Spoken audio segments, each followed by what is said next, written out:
Good morning, I'm Pauline Verzosa. It is Friday, the 29th of May, and we're bringing you Morning Matters because your mornings matter. And now first on the agenda, authorities have expanded the coverage of the manhunt against Senator Ronald Bato de la Rosa. On Wednesday, May 27, the search took NBI and PNP personnel to Parañaque, Bulacan, and Pampanga. Authorities searched a house in Angeles, Pampanga, reportedly owned by the uncle of Senator Robin Padilla, a known De La Rosa ally. But that yielded negative. Senator Bato was also nowhere to be found in other locations, with authorities even checking the former police chief's ancestral house in Davao del Sur. Meantime, the CIDG has recommended to the Justice Department the filing of charges against Senator Robin Padilla for obstruction of justice, and that is for helping De La Rosa leave the Senate premises on May 14. By indispensable cooperation, it will not happen without him. Hindi po yun incidental. It's not a mere hitch ride.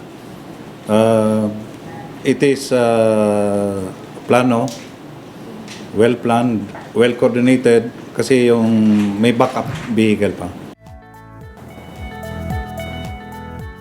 Now, a once light-hearted moment during Senate hearings on the flood control scandal has taken a dramatic turn, with Senator Jinggoy now facing plunder and graft charges over alleged kickbacks tied to controversial infrastructure projects. Mobile journalist Arles de los Santos has this report. 8 months ago, during the height of hearings on the flood control scandal, Senator Jinggoy personally asked contractor Curly Discaya if there was a senator in the supposed list of kickback recipients. Mr. Discaya, sa dami-dami mong binanggit na pangalan na kongresista, isa lang tanong ko, Senador, meron ba? Your Honor, wala po. It fetched this unforgettable line from then Senate Blue Ribbon Committee Chairman Rodante Marcoleta. Safe ka na. Of course, Estrada resented the joke and asked that it be stricken off the hearing records. Fast forward to Thursday, May 28th, Estrada is at the center of a plunder and graft complaint related to the flood control scandal filed by the Office of the Ombudsman before the Sandigan Bayan. Assistant Ombudsman Nico Clavano personally appeared before the anti-graft court to file the cases. Also named respondents were ex-Public Works Secretary Manuel Bonoan and local engineering officials from the NCR. Ex-DPWH Undersecretary Maria Catalina Cabral was dropped from the case by the reason of her passing, while former DPWH Undersecretary Roberto Bernardo, DPWH NCR Regional Director Gerard Opulencia, and Bulacan 1st District Engineer Henry Alcantara have also been excluded from the case. That's following their official admission into the Witness Protection Program or WPP. Estrada was dragged into the controversy after former DPWH Engineer Bryce Hernandez accused him of receiving kickbacks from flood control projects which the senator denied. The allegations claim that the respondents conspired to maneuver allocations, rig public bidding processes, and siphon government funds of major national infrastructure budgets. Clavano said the investigation yielded information that 573 million pesos in kickbacks was systematically delivered to Estrada alone. Our case is built on solid, immovable evidence. These state witnesses have provided comprehensive, cross-corroborated sworn statements that map out the execution of this scheme from its inception down to the logistics of the illicit payouts. Estrada, Bonoan, and their co-accused are facing detention if the court orders their arrest. Plunder is an unbailable offense, thus state prosecutors have recommended no temporary freedom for Estrada and Bonoan. To preserve the integrity of the proceedings, the Ombudsman has asked the Sandigan Bayan to issue a whole departure order. Recall that as early as February this year, Estrada and Bonoan were already barred from leaving the country. The Justice Department has secured a precautionary whole departure order against them. Estrada and Bonoan have yet to respond to the complaints. But in Tuesday's session, the senator was asked about the looming case against him. Well, if this is the price that I have to pay for standing on my own principles of what I believe in, basta ang alam ko, sabi ng LGU, wala akong assertion, katulad ng sinasabi nila, first Blue Ribbon Hearing Committee, or yung binulgar ni Bryce Hernandez sa house na meron ako insertion.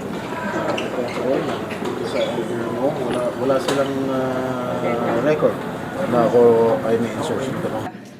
Clabano, however, said this is not enough for the senator to claim innocence.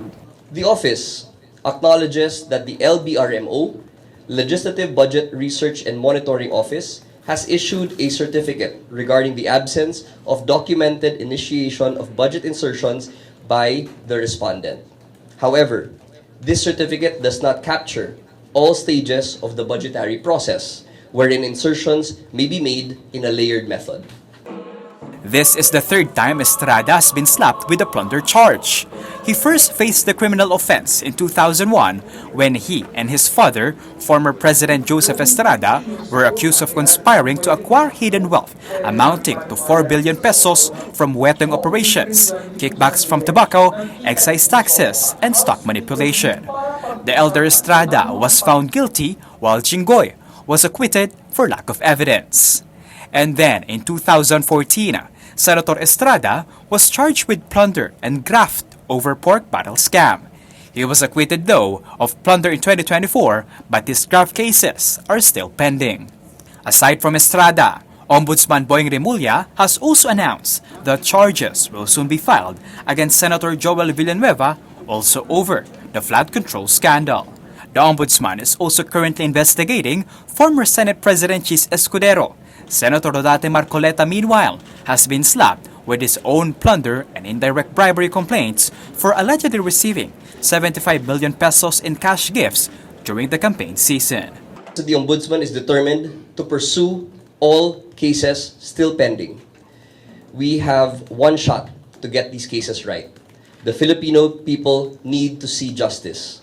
This office is here to make sure we deliver just that. Kapatid Arles de los Santos, we are One News. Now, in other news, Senator Risa Ontiveros said she is seriously considering running for president in 2028. In an interview with One News's Political Beat, Ontiveros said she has started preparing should she decide to join the race. The senator said the opposition is currently in what she described as a primaries with no clear standard bearer or tandem yet emerging. She added that a unified candidate could be identified by late this year or early next year, likely from among those leading in the surveys. There are leaders in the opposition, and I would describe it sa ngayon as parang nasa primaries kami. So sabi ko sa mga kasama at mga kaalyado, sige, mag-compete tayo. For one, Lourdes, ako ay seryosong nagko-consider sa possibility, kaya naghahanda sa posibilidad na iyon. And tingin ko, at the end of this year or at the latest first quarter next year, kung sino sa amin ang pinakamataas sa halimbawa mga surveys, magkaisa kaming lahat para dun sa taong yon. Suportahan siya. Kung ako man yon or iba yon. Kasi parang naalala mo ba yung Highlander? There can be only one para may fighting chance. Risa Bamba o Bam Risa? Wala pa ang opposition sa ganyang pag-uusap ng mga tandems. Kasi sa ngayon lahat ay, I won't speak for everyone, I'll just speak for myself. Ako ay seryosong naghahanda at nagko-consider. So, pag umabot na sa unang step na ako or isa pa, iba pa ay maging standard bearer namin, saka papasok yung ganyang usapan ng sino ang katandem. Well, the House of Representatives is set to vote next week on its version of the anti-political dynasty bill. But even before final approval, some lawmakers and advocates say the measure still does not go far enough, especially on partyless representation and political families holding multiple positions. Mobile journalist Amy Atienza has this report. The anti-political dynasty bill is yet to be approved by the House of Representatives on its third and final reading. After a series of hearings and public consultations around the country, the House Committee on Suffrage and Electoral Reforms has already decided to push for a second degree of consanguinity and affinity for the bill. Other conditions of the bill of the lower chamber include the prohibition of two family members running for the same same national or local elective office. But for the part of some lawmakers, this does not fully execute what the purpose of the anti-political dynasty bill really is. Akbayan Party List Representative Dada Hiram Ismula says that there must also be some focus on the party list system, which does not completely restrict family members from holding a national position and a local position simultaneously. We have the party list congressmen na kasama din dito sa body na ito. So, I disagree on that part dahil yes, nag-file din po kami sa Akbayan Reform Block patungkol sa pag-amenda or pagbabago ng party list reform. It's just that kung ang anti-political dynasty bill natin ay kagaya ng House version na ito, of course magmamatter ito doon sa party list reform. As for Caloocan 2nd District Representative Edgar Erice, the Senate version seems much better than of the lower chambers. He noted that the bill will still undergo the bicameral level, which the upper chamber could potentially block. Palagay ko naman hindi makakapasa ito sa Senado dahil napakalayo ng version ng Senado. Sa Senado, one national, one local per family lang ang i-allow. Dito kahit 10, kahit 15 pwede. On Thursday morning, May 28, various individuals led by the Partido Lakas ng Masa also staged a mini protest outside the House of Representatives. They call for a much stronger provision for political dynasties, including lesser opportunities for families in the local level. At the same time, they are aiming to push for a people's initiative as an alternative if the bill comes out accepted by both chambers of the country. Pero ang talagang ultimately na gagawin namin, nagbubuo kami ng meron ng grupong itinayo para magtulak ng People's Initiative Dynasty at People's Initiative Bill, yung signature bill. May kasama mga pare, may kasama former military generals, kasama yung mass movement, kasama yung bishop. The House is expected to tackle the final reading of the bill next week before plenary sessions suspend.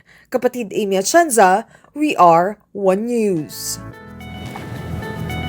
Don't go away. We will be back with more stories right after this break. Keep it here on One News.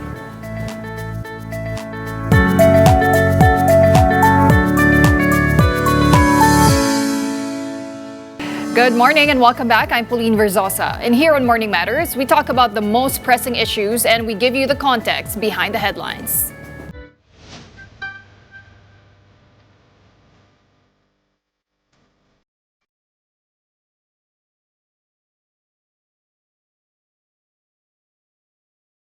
Health reform advocate Dr. Tony Liachon has filed plunder and malversation complaints against Executive Secretary Ralph Recto and other government officials.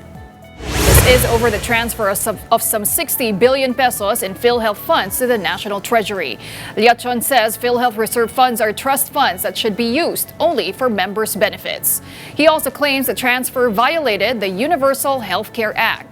The Supreme Court had earlier ordered the government to return the 60 billion pesos to PhilHealth. And joining us now is health reform advocate Dr. Tony Liachon. Good morning, Dr. Tony, and welcome to Morning Matters. Good morning, and good morning to all your televiewers and listeners. Good morning. All right, so Dr. Liachon, in December 2025, the government, the Supreme Court, had already ordered the return of 60 billion pesos to PhilHealth. But why is it still important to file these plunder and malversation complaints against the government officials involved? Because the transfer is actually not complete. But when the Constitution said that it is when the 60 billion transfer is unconstitutional, the government should have paid 60 billion right away from the treasury to PhilHealth. But instead, the government paid the 60 billion charged to the 2026 budget. And I think it is double jeopardy. And in fact, it could be triple jeopardy because of the lost opportunities when the 60 billion was transferred. So this is the reason that even if the Constitution has already decided there must be accountability, why in the first place funds which are earmarked for PhilHealth should be transferred for another reason, and that's technical malversation. And number two, the magnitude of the transfer not only included PhilHealth, but also 107 billion PDIC funds. And this could actually mean not only healthcare crisis, but financial instability, just in case depositors might not be able to sustain during financial crisis. Dr. Liachon, for the transfer to be complete and legal, where should it have come from, if not from the 2026 budget? Yes. If you remember, September 20 last year, during the rounds of the president at the Pabeli Hospital, he ordered the transfer of the 60 billion from the Treasury to PhilHealth because of the savings of the DPWH. So the government should not have waited for the December 5 Supreme Court ruling, but rather transfer right away. Now, when the Supreme Court decided on December 5, they had 3 weeks to transfer to Treasury to PhilHealth and not wait for the 2026 budget. Because it's not restitution or restoration, but instead we were asked to pay twice instead rather than returning the 60 billion. Well, Dr. Tony, you filed complaints, no, not only for technical malversation and graft, but also for plunder. And as we know, plunder here requires proof of ill-gotten wealth amounting to at least 50 million pesos accumulated through a series of overt criminal acts. Why do you think, Doc, that plunder charges are appropriate in this case? Well, because this is a betrayal of public trust. The 50 billion, which is actually the threshold for plunder, here you want to establish the elements of plunder, which is actually betrayal of public trust. We want to establish conspiracy why there was transfer, and the gross neglect, and also the loss of opportunities for healthcare. So it's not just about the money. It's the betrayal of public trust by a group of individuals which have actually benefited the people. And these are the elements of the plunder. It's not just the money, the 50 million, but the betrayal of public trust, the lost opportunities of the people that would have benefited from the 60 billion. Pero Doc, if we're talking about ill-gotten wealth, no, in relation to plunder, do you believe that the government officials enriched themselves through these excess funds? Not necessarily. Not necessarily that you should have gotten money. The elements of the plunder, the minimum is just about 50 million. But what I'm saying right now, that there are other elements for the plunder, not necessarily professional enrichment, but the lost opportunities and the betrayal of public trust. And then there are conspirators towards this particular undertaking. Well, on the part of Executive Secretary Ralph Recto, he has maintained that he merely followed the law in good faith, and he says that he did not personally benefit from the funds. Doc, how would you respond to that defense of the Executive Secretary? Yeah, that's the defense of the Secretary, but he orchestrated the transfer. When he was Secretary of January 2024, he orchestrated the transfer by requesting Emmanuel Ledesma to transfer 89.9 billion in tranches to be given to unprogrammed operations and other infrastructures. So, by law, and as a senator, as a lawmaker, syntax funds are actually earmarked for health, and it cannot be transferred to other endeavors except for PhilHealth. So, if you transfer that for another purpose, that's actually technical malversation. And using the DOF 003-2024 and justifying it through a rider provision in the General Appropriation Act, those two things were shut off by the Supreme Court because you cannot actually supervene two important Republic Act, and that's the syntax law and the Universal Health Care Law. And this is the crux of the matter, that you cannot transfer money allocated or earmarked as articulated by the Supreme Court Justice Benjamin Kadiwa. Now, in your complaint, Doc, you named several high-ranking officials. There's Executive Secretary Ralph Recto, Health Secretary Ted Herbosa, and other cabinet officials. But what specific accountability are you seeking from them? Well, the main reason why they are involved, the action of widespread involvement.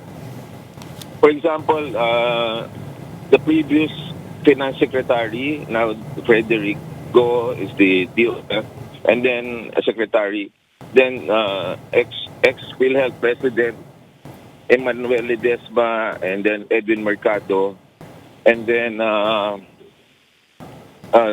Teodoro Herbosa, Chairman of the Board, and then Roberto Tan, PDIC. We want past, present, and future, those responsible who authorized, approved, or failed to prevent the budgetary releases and fiscal measures that enable the question transfer. And that's the reason why we have to involve everybody. And if you remember, during the crafting of the worst budget in history, the 2025 budget, the economic managers then were Secretary Recto, you have Amena Pangandaman. These were the persons who actually signed it. But after that, those who will actually carry on, and those persons who will fail to prevent or deter or perpetuate an error, they should actually be included so that in the next budget hearing, this would never happen again. And that is the spirit of the particular expanded list of the respondents. Well, as go ahead, Doctor. And therefore, this complaint is filed in the interest of completeness, accuracy, accountability, and substantial justice.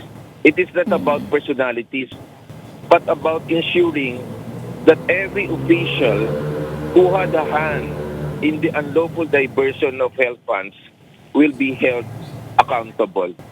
And this reflects a continuing commitment to transparency, accountability, and integrity in public health governance, ensuring that the misuse of the PhilHealth and the PDIC funds is fully investigated and that all responsible officials are made answerable before the law. Well, Doctor, as a former independent director of PhilHealth, what impact could the loss of these reserve funds have had on members and healthcare services if they weren't returned? Yeah. Number one, those patients with coronary artery disease, with heart attack, unpaid claims to hospital, cancer patients, strokes, they could have actually increased the case rates so that the out-of-pocket expenses will be lower. they could have reduced the contribution rates from 5% to 3%, and thus overall reduce the out-of-pocket expenses from 60% right now to about 30%, because we are the worst healthcare system in Asia. Most of the countries in Southeast Asia have universal healthcare. For example, Taiwan, they're not paying anything right now. In Thailand, they're paying only 9% out-of-pocket expenses. But the Philippines right now paying around 60% of the expenses if you were hospitalized. All right, so Doc, what outcome are you hoping from the Office of the Ombudsman? What do you want Ombudsman Remulla to do next? And what message are you sending as well to government officials handling health funds? Well, I have high hopes with Ombudsman Boying Remulla, because if the Supreme Court sided in the favor of the people, I know in one interview that the Ombudsman has reached a point of self-reckoning. And the behavior of the Ombudsman right now, trying to get big fishes, senators, and even former Speaker Martin Romualdez, speaks of the seriousness of the Ombudsman right now in getting the culprits. Now, this is about health. And the main reason of the change in the behavior of Secretary Remulla in one interview is because of the illness. And I think this self-reckoning related to illness may be the tipping point for us to change our healthcare system from the worst, the sick man in Asia, to one of the best healthcare system. But in order to do that, Ombudsman Remulla should display moral courage, wisdom, justice, and of course, transparency and accountability. All right, well, thank you very much for speaking to us this morning. That was Dr. Tony Liachon. Thank you very much, sir, and good morning. Good morning. Do stay tuned. Morning Matters will be back after this short break. Stay with us.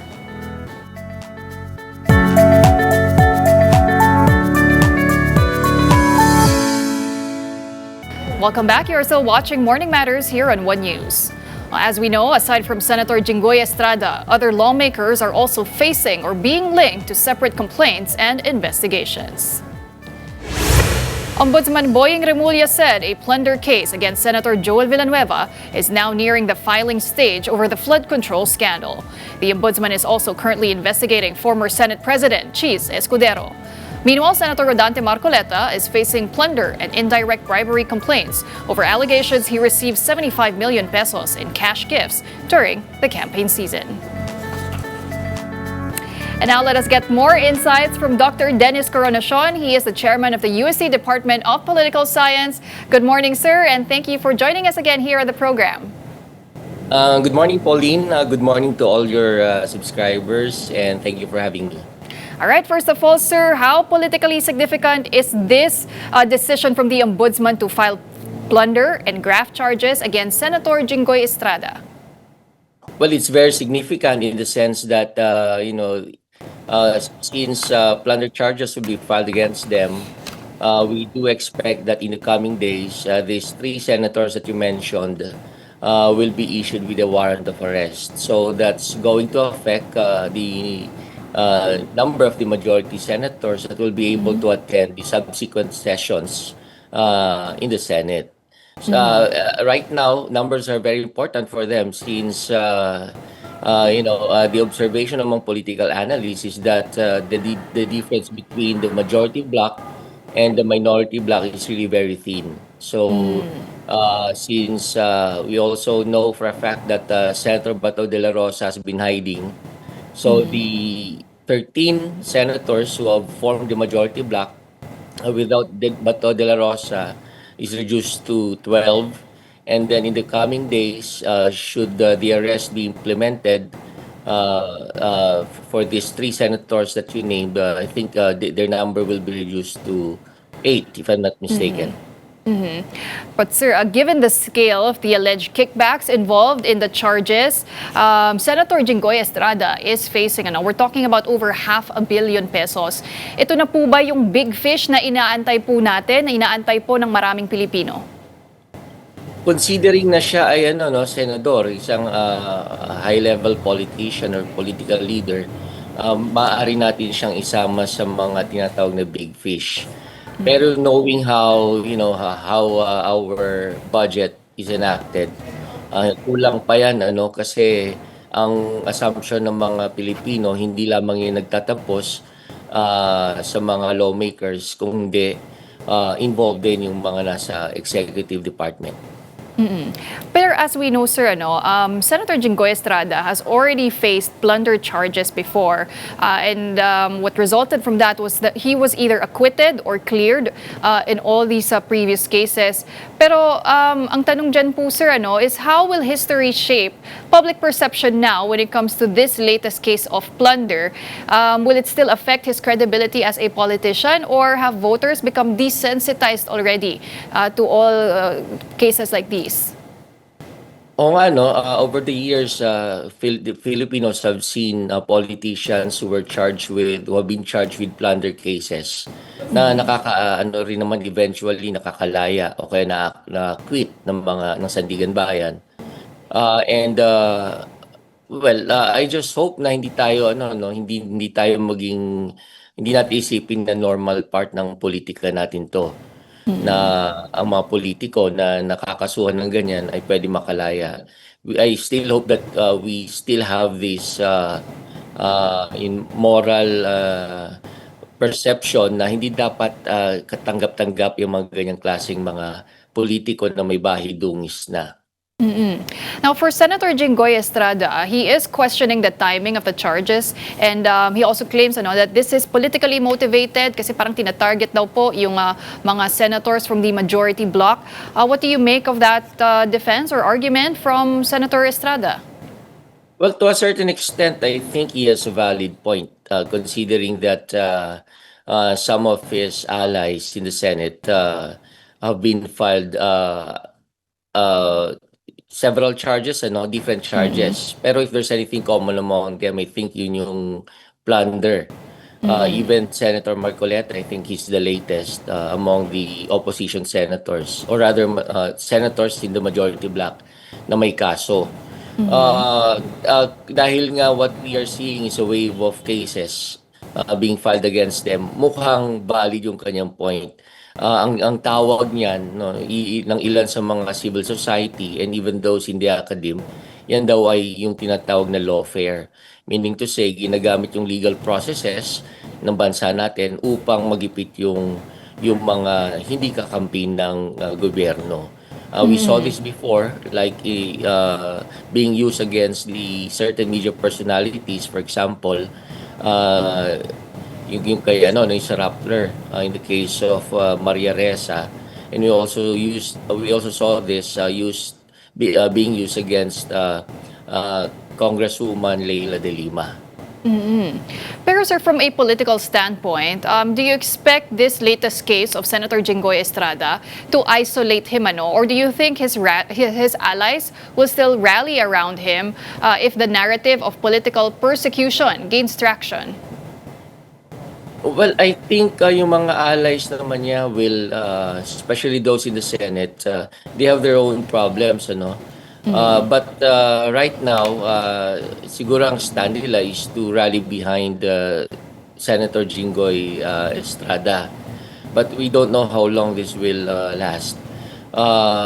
Pero that's the narrative that they're trying to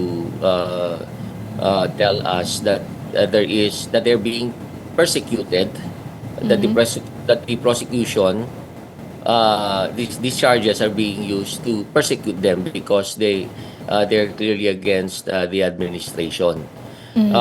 We just don't know kung talagang kakagatin ito, although in the case of the vice president in the midterm elections, or right before the midterm elections, nag-gain ng traction itong ganitong klaseng narrative. But we just don't know if that's going to happen also in the cases of Senator Estrada and the other senators na may plunder charges.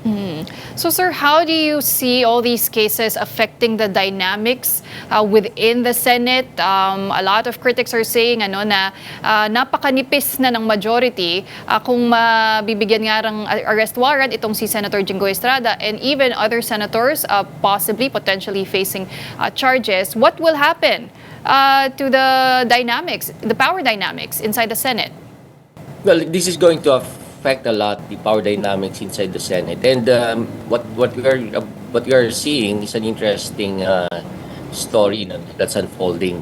Meaning to say yung majority sila pa rin, headed by Senate President Alan Peter Cayetano, but in the day-to-day affairs of the Senate, especially when votes are needed, mukhang hindi sila hindi sila masusunod, since eventually if they're going to lose a few of their allies, mukhang yung mga decisions that would require the majority, hindi nila ma-achieve yung majority.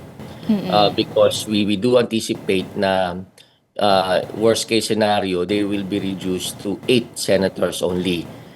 Pero sila pa rin yung majority. They still have the Senate presidency, pero in terms of voting, kulang pa rin. Kasi yung 11 senators would, since they're solid, they're intact, we do expect them to be intact in the coming weeks. That will not be enough to get the required 13 votes in order to seize power from Senate President Alan Peter Cayetano. Pero sila naman yung mananaig every time a resolution needs to be voted on or a bill needs the approval of the majority. So pagdating sa mga botohan, sila yung magiging majority. Pero when it comes to the Senate leadership, it will be retained by the majority bloc. So in effect, ang mangyayari, natanggalan ng pangil yung yung majority bloc na sila na defanged. They have the 13 needed to retain the Senate leadership, but they will not have the required majority in voting for resolutions, in passing or rejecting bills, and so on and so forth. And ultimately, baka mawala yung nila, kasi 9 senators are needed. If the impeachment trial will push through, in the end of the impeachment process, kinakailangan ng 9 senators to acquit the Vice President. So by that time, it will take months pa naman, baka wala na yung 9 senators na meron sila ngayon for them to be able to acquit the Vice President. So meaning to say, sir, mukhang mahihirapan na rin po ang majority na maisulong itong proposal to amend the rule allowing senators to vote electronically and remotely. I believe baka talakayin po kasi nila ito on Monday. Yeah, in terms of in terms of the merits of their argument, mukhang mahirap siyang i-justify kasi it appears that that the reason why they're pursuing this is because this will be convenient or helpful for their political agenda. Yun na nga, parang this is their countermeasure doon sa in-anticipate nila na mababawasan yung kanilang mga kasamahan, makukulong yung mga kasama nila. In terms of numbers, I think they still need the majority. And I don't know if they will have it by the time that they will tackle, the proposed amendment to the Senate rules na dapat magpa-participate online yung mga absent ng mga senators physically. All right, sir. Now let's talk about Ombudsman Boying Remulla. What do you make of his apparent resolve, in going after high-profile politicians, high-profile senators, especially given that his earlier remarks were, napakahirap na patunayan o makasecure ng plunder convictions, but now we see that he is indeed recommending charges of plunder. Well, that's good for the office of the ombudsman. That means that Ombudsman Remulla is really doing his job. Kaya nga lang there's always this suspicion that the reason why he's very enthusiastic or very eager to to prosecute certain political personalities is that it's politically motivated.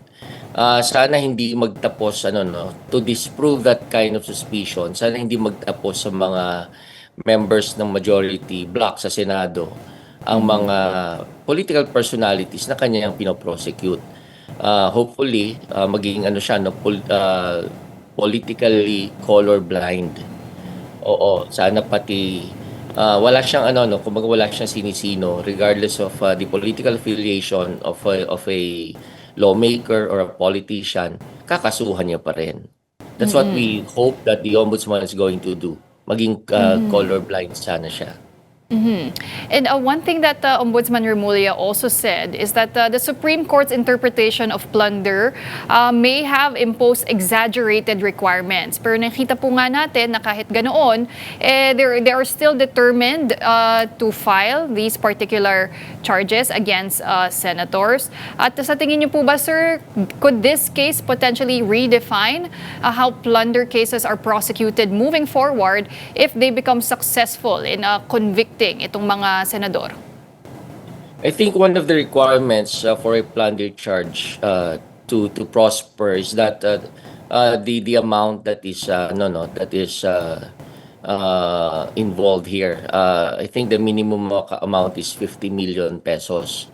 So that alone, I think that's present in all the in all the senators who have been charged so far ng plunder. Kaya nga lang, as for the other elements that have to be proven in the Sandigan Bayan and eventually sa Supreme Court pag nag-appeal. Siguro kung sakaling hindi solid, hindi airtight yung mga plunder charges filed against the senators, eventually we do expect these charges to be dismissed either by the Sandigan Bayan or by the Supreme Court. Kaya nga we're hoping na sana airtight yung kanyang mga kaso, hindi minadali. Kasi pag minadali, ang iisipin ng publiko, ginawa lamang yan, para nga sa tinatawag natin kanina na lawfare. Ito yung mechanism that is pursued by the administration in order to persecute those lawmakers, those politicians who are going against the administration. So yun, either pulido yung kaso, airtight, that will lead to conviction of these lawmakers, or madidismiss yan at isipin ng mga tao, ginagamit lang yan upang ipakulong yung mga kalaban ng gobyerno. Ayun na nga, sir. Given the Philippines' long history of high-profile corruption cases ending in acquittal, sa tingin niyo po ba may confidence pa rin po ang publika sa ating justice system to hold our politicians, our government officials accountable? Well, tingin ko meron naman may faith pa naman yung mga Pilipino sa mga institutions natin. Pero tama ka naman in pointing out that we have a long history of high-profile politicians getting an acquittal from our judiciary. Kaya nga, I think it's one of the reasons kung bakit yung kaso laban kay former President Rodrigo Duterte ay imbis na i-file dito sa mga local courts natin, ay i-file sa International Court, yung ICC. So, kumbaga man we Filipinos perceive that we have because of these acquittals, we have become frustrated with our judiciary. Kung hindi naman kasi hindi naman weak yung ating judicial institution, makikita natin siguro that we're going to have parang yung high acquittal rate ng mga high-profile politicians. High conviction rate ng mga high-profile politicians natin. Pero sir, at the same time, how damaging are these cases, no?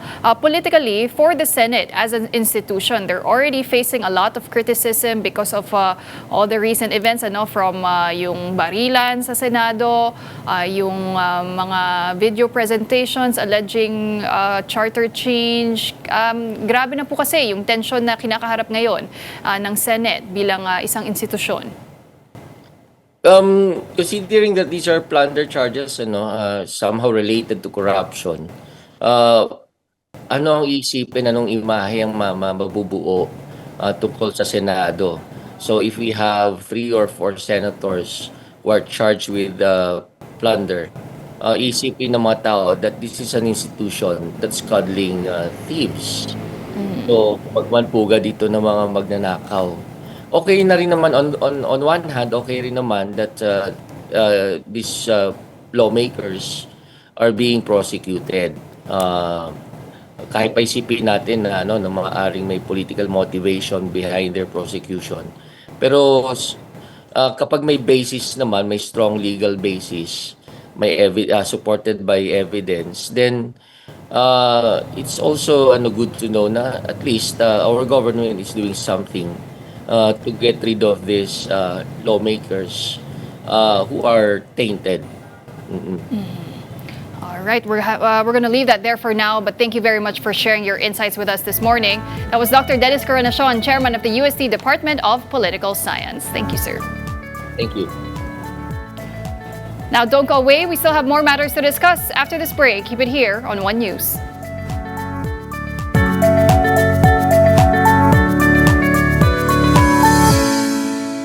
Welcome back. You're still watching Morning Matters here on One News. President Bongbong Marcos is set to return home today after his official visit to Japan. He highlighted stronger security and economic ties with Tokyo and reaffirmed the Philippines' stand on the South China Sea. Global journalist Julie Baiza reports. President Bongbong Marcos focused on the relationship between the Philippines and Japan in terms of security, maritime and defense cooperation, and the promotion of peace during his address before the joint session of the National Diet of Japan. According to the president, both countries choose to uphold international law, promote stability, and advocate for the peaceful settlement of disputes amid tensions in the Indo-Pacific region. This came alongside this mention of the controversial South China Sea issue. In July of this year, we marked the 10th anniversary of the Arbitral Award on the South China Sea, which embodies the Philippines' determination to resolve disputes through peaceful means and mechanisms that are provided under international law.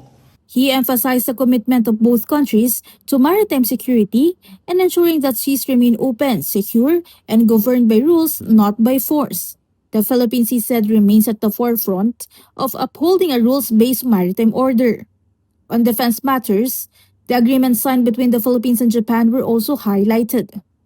This partnership finds concrete expression in our deepening defense and security cooperation through frameworks such as the Reciprocal Access Agreement, the Acquisition and Cross-Servicing Agreement, and Japan's Official Security Assistance Program, which supports the Philippines in enhancing its maritime domain awareness and defense capabilities.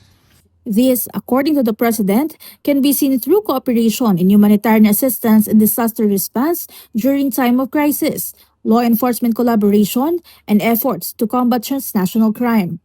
On the economy, PBBM also mentioned that Japan stands as the Philippines' leading source of investments. We see this in our growing multi-sectoral engagement on emerging technologies, including in clean energy, artificial intelligence, and space cooperation, ensuring that innovation serves humanity and supports sustainable and inclusive development. He added that this relationship continues to grow across various sectors. Earlier, the Malacanang reported that the president secured potential investments worth 56.3 billion pesos following meetings with several Japanese companies. The president is set to return to the country later today. Kapatid Mobile Journal Julie Baiza, We're One News. And now on to the weather. Tropical storm Doming is now inside the Philippine area of responsibility. It was last spotted 1,345 kilometers east of southeastern Luzon. Doming is less likely to directly affect weather conditions in the country in the next 24 hours. However, the southwesterly wind flow enhanced by Doming may bring heavy rains over the western portions of the country beginning Sunday, and no wind signal is currently hoisted. And tennis star Alex Ayala headlines the Filipino honorees in this year's Forbes 30 Under 30 Asia list. Ayala was named under the entertainment and sports category after boosting interest in tennis among Filipinos and breaking into the WTA top 50 last year. Forbes also recognized Filipino pop star Zach Tabudlo in the same category. Forbes 30 Under 30 Asia recognizes 300 young entrepreneurs, leaders, and innovators across the Asia-Pacific region. And that wraps up today's episode of Morning Matters. We hope we've given you just the right start to your morning. Let's make the day matter. I'm Pauline Verzosa. Kapatid, we are One News. All sides, all the time.